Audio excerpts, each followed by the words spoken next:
Llegan a Noti Hoy.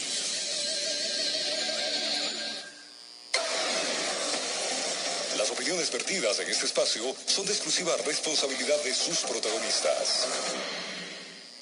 7:12 a.m. Amigos y amigas, el presidente de la República anunció en el marco de la Asamblea de Habitat 3 que en las próximas semanas, dijo el presidente de la República, enviaría a la Asamblea Nacional un proyecto de ley para que esa ilegítima, aquí cito, esa ilegítima plusvalía pase a manos de los municipios. Es una de las cosas más revolucionarias que haremos. Ayudará mucho, dice, también a los promotores inmobiliarios, una vez cuyas principales restricciones es la especulación de los sueños urbanos. Esto lo dijo el presidente. ¿Cómo recibe el sector de la construcción este tema? Vamos a dialogar con el arquitecto Silverio Durán, es el presidente de la Cámara de la Industria de la Construcción de Pichincha, y desde la ciudad de Guayaquil estamos en contacto con el ingeniero Enrique Pita García, es el presidente de la Cámara de la Construcción de Guayaquil. Arquitecto Durán, partamos con su opinión en un primer acercamiento. Buenos días. ¿Cómo recibe el sector el anuncio presidencial? Bueno, con bastante preocupación nuevamente. Lógicamente esto hay que verlo desde los dos puntos de vista, que son, una cosa es el terreno y otra cosa es la construcción. En la parte del terreno sí podría beneficiar al promotor, al constructor, porque se evitaría que el precio tenga una especulación cuando se incrementan los servicios o la infraestructura urbana. Eso estamos diciendo, si es que antes el terreno no contaba ni siquiera con vías de acceso, no tenía calles, no tenía obras de infraestructura en general, agua, luz, alcantarillado, etcétera. Y cuando el municipio generalmente, que es el encargado de dotar de estos servicios, los dota, el propietario generalmente del terreno, ¿qué es lo que ha hecho? Es especular con el precio. Ha subido el valor del metro, por decirles, si antes que no tenía los servicios básicos, estaba hablando de un ejemplo simulado, lógico, de unos $10 el metro. El momento que contó con los servicios básicos, a lo mejor lo subió a 200. Entonces, eso es lo que podría beneficiar al constructor o al promotor. Ya hay varios ejes, ya vamos a profundizarlo, porque en qué medida ese ciudadano que tenía el terreno también pagó impuestos, pues, por las mejoras que se realizaron en su sector. Ingeniero Enrique Pita, ¿cuál es el punto de vista de la Cámara de la Construcción de Guayaquil? Bienvenido, buenos días. Gracias, buenos días. Saludos, Silverio, saludos a todos, buenos días. Mire, en primer lugar yo quiero referirme al hecho del aprovechamiento del presidente de la República de la inauguración de esta gran reunión que se llama Habitat, que ha reunido delegaciones de más de 100 países y en presencia del secretario general de las Naciones Unidas, con una situación casi revolucionaria, creo que usted lo manifestó al inicio, presenta este proyecto dentro de un marco de una reunión que lo que se busca es crear ciudades sustentables, cómo crear ciudades sustentables, cómo ver los ejemplos de las ciudades sostenibles de otros sitios. Pero dentro de ese marco creo que era el más inoportuno para lanzar un proyecto o una idea de un proyecto. Y más aún refiriéndose a especulaciones casi perversas, casi como arbitrarias, como que ahí hay unas especulaciones casi criminales. Mire, yo no estoy tan de acuerdo con que la obra pública necesariamente genera plusvalía, porque es muy amplio la expresión obra pública. Por supuesto que hay obras buenas, pero hay obras malas también, pues. Cuando ustedes le construyen un carril de un servicio público de transporte masivo, por ejemplo, ese frente de la calle queda automáticamente anulado para actividades comerciales. Le pueden construir un paso a desnivel, le pueden construir una cárcel, le pueden construir una serie de obras como un pozo de tratamiento de agua que afecta en mucho el precio de la tierra. ¿Y por qué también cuando la generación de la plusvalía es sobre la base del esfuerzo privado, no se beneficie también el privado, que es el que está ocasionando la plusvalía? Diga, se construyó un centro comercial arriesgando muchísimas veces un capital, pero listo. Por lo tanto, es muy delicado el tema, no es tan ligero como para decir es revolucionario y con esto posiblemente, no sé, vamos a lograr recaudación para hacer la ciudad sostenible. No estoy de acuerdo. Por otro lado, también se refiere el presidente que cuando se cambia el uso de suelo se benefician los dueños de la tierra. Tampoco es tan así, porque el cambio del uso del suelo también obliga a una revalorización de la tierra por parte de los municipios, y eso hace que ya pague más impuestos. Cuando usted fracciona la tierra, también está obligado hoy, de acuerdo a la ley de la COTAT, a dejar áreas de terreno, no recuerdo, creo que es entre el 15% del área del macrolote o del lote que va a fraccionar en beneficio del gobierno, en beneficio del Estado. Por lo tanto, hay que manejar con pinzas definitivamente esta situación. Yo creo que ha sido muy ligero. Y por otro lado, dentro de una época de crisis en la que estamos, en que el constructor y el comprador estamos muy sensibles en una economía muy deprimida, anunciar este tipo de eventos.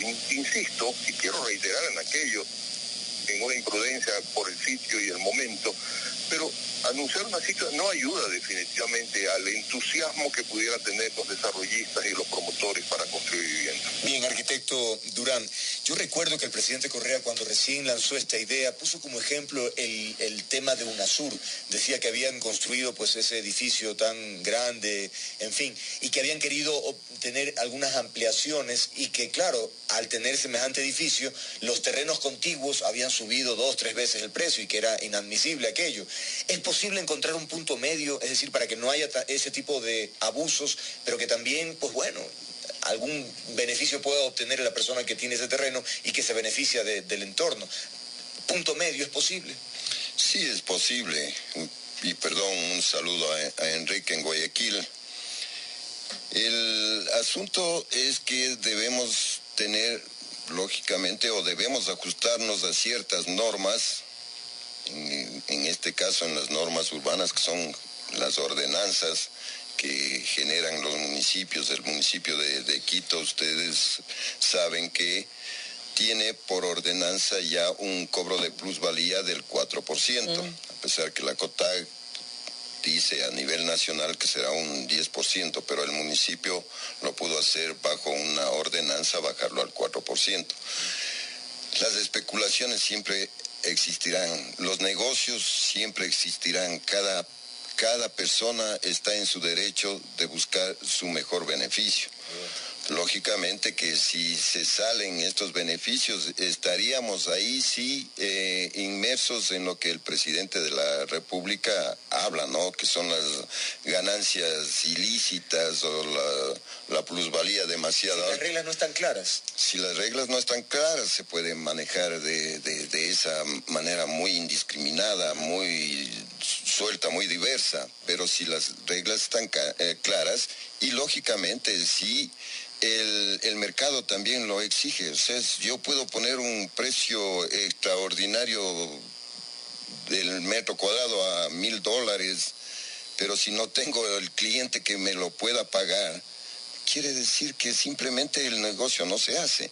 Pero si están normadas, lógicamente, y tengo topes para arriba generalmente, porque para abajo imposible, para arriba generalmente, entonces sé que si yo me subo en el precio, estoy también aceptando que voy a pagar un mayor impuesto.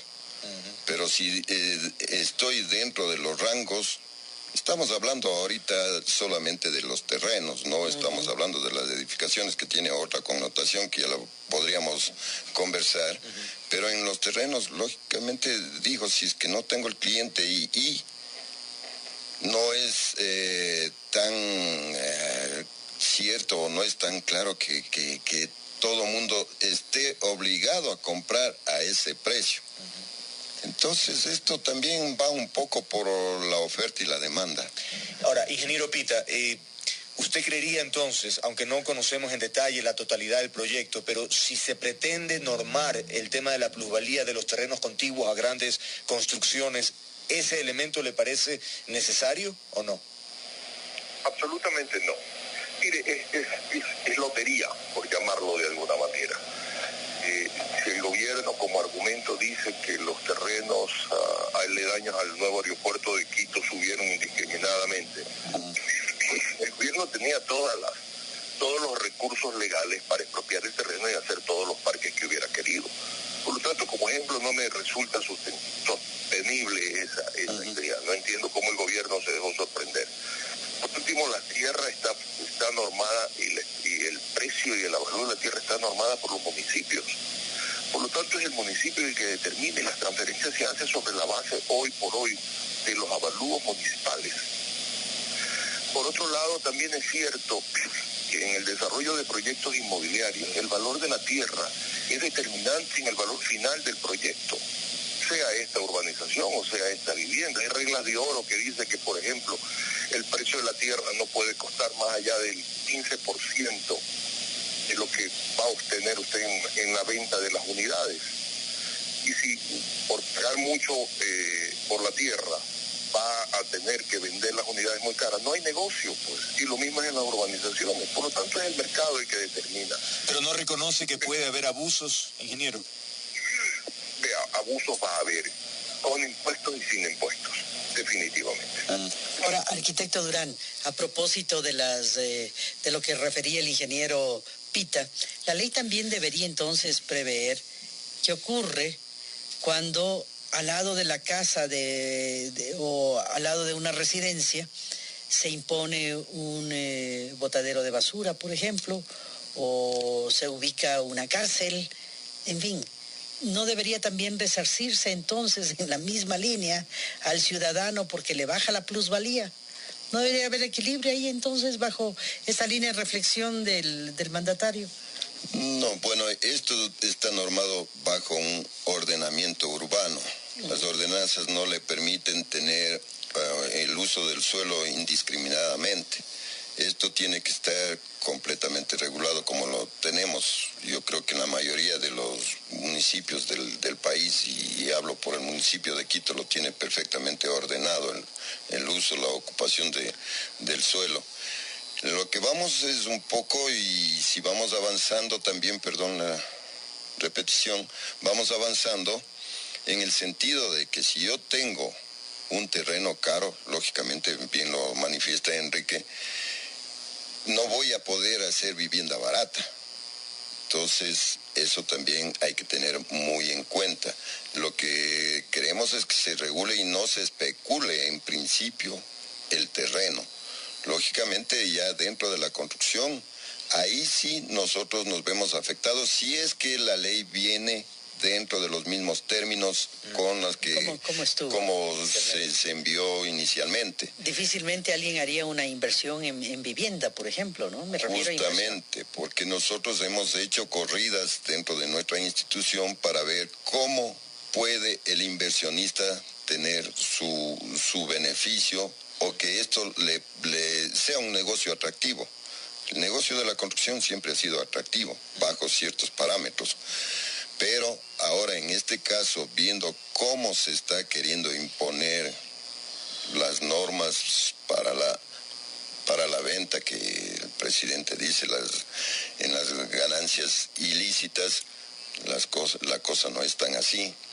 Porque el inversionista, y le repito, dentro de las corridas que nosotros hicimos, recién, a los 8 o 10 años puede tener una ganancia realmente considerable. Entonces, ¿qué implica eso y por qué a nosotros nos afectaría? Porque el inversionista es el que le da liquidez al constructor. Uh-huh. Él es el que le está hasta cierto punto precomprando un bien, lógicamente con el afán de hacer su negocio. Pero si ese negocio no es atractivo y recién la utilidad normal la va a ver después de tantos años, él prefiere y dice, ¿para qué? Yo simplemente pongo mi dinero en el sistema financiero y a lo mejor me produce mejor rentabilidad y no corro el riesgo que podría correr en la construcción. Ingeniero Pita, creo que nos referimos no solamente al gran inversionista, por ejemplo, la persona que tenía su departamentito y ahora mejoró su salario, su ingreso, y optan por endeudarse en una casa, por ejemplo, y para ello necesitan vender el departamento. Ya vivimos esto con la primera iniciativa del Ejecutivo, cuando más del 70% del impuesto iba al Estado, pues. Y resulta que el ciudadano ni siquiera tenía una utilidad mínima de la inversión que había hecho y que fue esfuerzo y fruto de su trabajo. No sé si ustedes como Cámara, ingeniero, van a lograr establecer algún contacto, acercamiento con el gobierno referente al tema. Bueno, no conocemos todavía los detalles, ¿verdad? Y especificaciones exactas de la ley.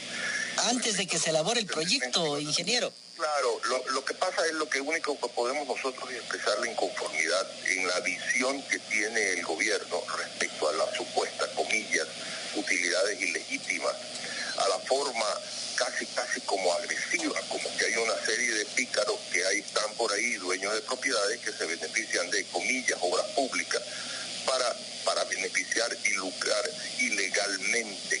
Son actos que se han dado toda la vida. Y perdónenme, me salgo un poco de esto, porque el gobierno toma una actitud y claro, como que hay privados, o sea, los propietarios de la tierra son pícaros y se aprovechan. Yo insisto en lo que dije al comienzo de la conversación, y cuando las obras causan daño, diga usted en Cuenca, por ejemplo, que se están construyendo carriles para el sistema masivo, pues no solamente el desarrollo de la obra causa daño, sino también ya cuando la obra esté, afecta la circulación, el parqueo, las actividades comerciales, mucha gente ya no podrá acceder a su casa con facilidad. Todo eso también afecta, no es pues también el hecho de que dura, fuerte, de ilegitimidad, de casi de picardía de los propietarios, de beneficiar esa inversión. Tengo que salirme un poco del formato de la entrevista para decir que cuando el Estado se beneficia del trabajo y del sacrificio de los constructores, por ejemplo, cuando no reciben el pago de sus planillas oportunamente y sin embargo el Seguro Social y el Servicio de Rentas nos cobra multas por no pagar a tiempo las obligaciones. Por lo tanto, no hablemos de ilegitimidad, de ilegalidad ni de abuso, porque no es esa la media con la que tenemos que analizar las cosas del gobierno. Lo que es justo y es correcto. Y tiene que haber en algún momento dado una carga al dueño de la tierra por efecto de esa obra. Pero no hablemos de ilegitimidad y no hablemos de picardía ni de abusos. Ingeniero Durán, arquitecto Durán, perdón. Una pequeña digresión. A su juicio, ¿cómo se encuentra la situación de la industria de la construcción? Porque en estos días que se habla de crisis, que se habla de desempleo, se mencionaba que tal vez la industria de la construcción se mantenía en ciertos niveles aceptables. ¿Es así o no? No, nosotros tenemos una preocupación y lo hemos dicho ya permanentemente. Desde el último trimestre del 2014, nuestro sector, el sector de la construcción, se ha visto bastante afectado. De llegar hasta el primer trimestre, casi al segundo trimestre de este año, con un crecimiento negativo del menos 4.4%, eso es bastante preocupante. Eso lo hemos dicho, les hemos explicado. Nuestro sector es un sector dinamizador de la economía nacional. Cuando el sector de la construcción está bien el sector industrial, el sector comercial, la banca.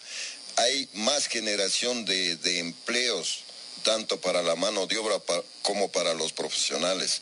Y hoy después de que estamos tratando, por lo menos que se estabilice, no siga sufriendo más deterioro nuestro sector, que nos quieran imponer este tipo de restricciones, porque esto es también poner restricciones a los inversionistas, como lo decíamos, que eso influye directamente en nuestros constructores. Y eso vamos a estar completamente alertas y atentos a ver cómo viene la ley. O sea, no es oportuno, además de la no es oportuno, ahora. pero también a lo mejor, digo, o sea, en el supuesto caso que la ley se modifique nuevamente el proyecto de ley se modifique y nos beneficie al sector, estaremos muy agradecidos, pero tal como parece que viene, lo único que podemos decir ahorita, estamos en alerta. Estamos a la expectativa para saber cómo viene. En un mundo ideal, ingeniero Pita, tal vez este tipo de situaciones debería socializarse con las personas o con los grupos o con los gremios involucrados directamente para que puedan aportar. En este caso parecería, o en otros también, con la banca, por ejemplo, el gobierno establece una relación de tensión permanente y eso tal vez enerva un tanto los ánimos. ¿No ha habido en el caso concreto de esta ley acercamiento alguno? Pues no, mire, hay que diferenciar un hecho. La ley esa que alteró la paz pública hace algún tiempo está metida en el Congreso. Lo que pasa es que no la han tratado, pero esa ley está ahí. Es como una espada de Damocles. En cualquier momento dado esta asamblea decide tratarla y en 2 o 3 semanas la tenemos vigente. Esta es una ley diferente. Esta establece una suerte de impuestos o cargas a la plusvalía que supuestamente legal reciben quienes se benefician de las obras públicas. La otra es por transferencia de dominio. Son 2 cosas totalmente diferentes. La otra ley, y sobre esta no conocemos absolutamente nada. Pero mire, lamentablemente en la pregunta si hemos sido consultados los diferentes sectores, si de alguna manera ha habido advertencias previas, es lo que sorprende, pues, que el marco del foro Hábitat se haya anunciado esta ley. Y lamentablemente volvemos también al estilo y la forma, la agresividad, la fuerza que le ponen, casi como que ahí hay una suerte, una cantidad de pícaros a los cuales que hay que llamarlos al orden, que no están, ¿verdad? Hace que de alguna manera uno se sienta, no haya el ambiente de conversaciones. Muchas veces yo también con pena tengo que decirles, no existe el nivel adecuado de interlocución medio dentro del gobierno. Si no es el presidente, uno no puede realmente llegar a argumentar que las cosas no son correctas o no son apropiadas o no son oportunas. Lamentablemente también creo que el marco político está influenciando en muchas decisiones del gobierno o en la presentación de ciertas referencias, y vuelvo yo al caso ya de la pregunta original que Silverio respondió respecto a la situación del sector de la construcción, que se habla de recuperación económica, recuperación del empleo, pero quienes vivimos en el día a día, en nuestras propias actividades, podemos certificar que eso no es verdad, es una burbuja creada a través de artificios de carácter económico, pero que no tienen sustento en el tiempo. Y la verdad es que hay desempleo, no hay trabajo, hay crisis. Bien, qué complejo. Y en el caso de Quito tenemos la ciudad con más alto desempleo según las cifras del INEC. Ingeniero arquitecto Durán, estamos concluyendo este diálogo. ¿Qué reacciones ha habido en el sector? ¿Ustedes han pulsado, han tomado el termómetro luego del anuncio presidencial que ha pasado? A propósito de las cifras con saldo rojo, ¿no?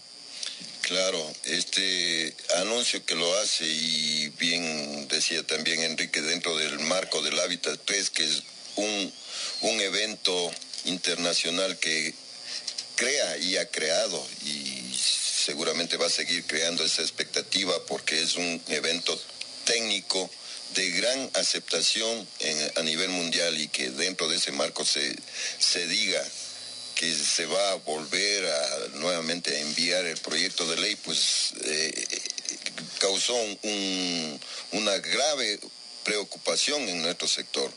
Hemos tenido llamadas de un sinnúmero de socios para que les expliquemos a ver si conocemos exactamente cómo está el proyecto.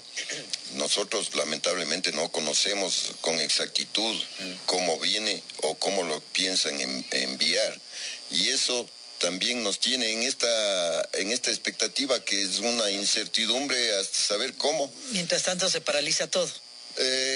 Bueno, esperemos que no se paralice todo, pero de todas maneras es un golpe que lo estamos sintiendo y también la gente que desea adquirir su vivienda o cualquier bien inmueble, también está en la expectativa. Bueno, va a ver qué compro, veamos, no compro, claro, veamos qué pasa con el proyecto. Eso es una zozobra que siempre nos va a causar cuando se lanzan estos globitos y a ver hasta qué rato explotan. Ingeniero Pita, concluimos. ¿Esta es una iniciativa inédita en la región o hay referentes similares en países como Colombia, Perú, en fin? No es inédita. Definitivamente existe una suerte de sobretasa, por llamarlo así, que muchas veces los municipios las cobran como una tasa por mejora. Le pongo el ejemplo, Malecón 2000, por ejemplo, o las regeneraciones urbanas que hace el municipio de Guayaquil. Hay unas tasas que cobra y que tiene que ver con la inversión que el Estado ha hecho en el supuesto caso que estas obras han mejorado la plusvalía, que no siempre es así. Le pongo el ejemplo del Malecón 2000 de Guayaquil. No generó, en definitiva, plusvalía en las propiedades. Ha generado un espacio de entretenimiento y de esparcimiento bellísimo, pero no ha influenciado en la plusvalía del sector central de la ciudad ni del desarrollo siquiera. Por lo tanto, sí existen, pero es el espíritu que se le da a la propuesta cuando se habla de ilegalidad, de ilegitimidad, de abusos. Es que uno se intimida, porque si está mirado así, es casi como un acto se intimida y se asusta, ¿no? No se mira el tema de los riesgos, las consecuencias finales, si no se calcula el impacto negativo que una decisión de esta naturaleza puede tener. Muchas gracias a nuestros invitados. Habrá que esperar entonces que el presidente de la República remita el proyecto, dijo, en las próximas semanas, porque parecería ser que no solamente el momento no es el adecuado, dada la situación de crisis no declarada que vive el país, sino también el escenario político. Creería que eso complica el escenario político al oficialismo. En fin, muchas gracias al ingeniero Enrique Pita y al arquitecto Silverio Durán por habernos acompañado la mañana de hoy. Gracias a usted. 7:39.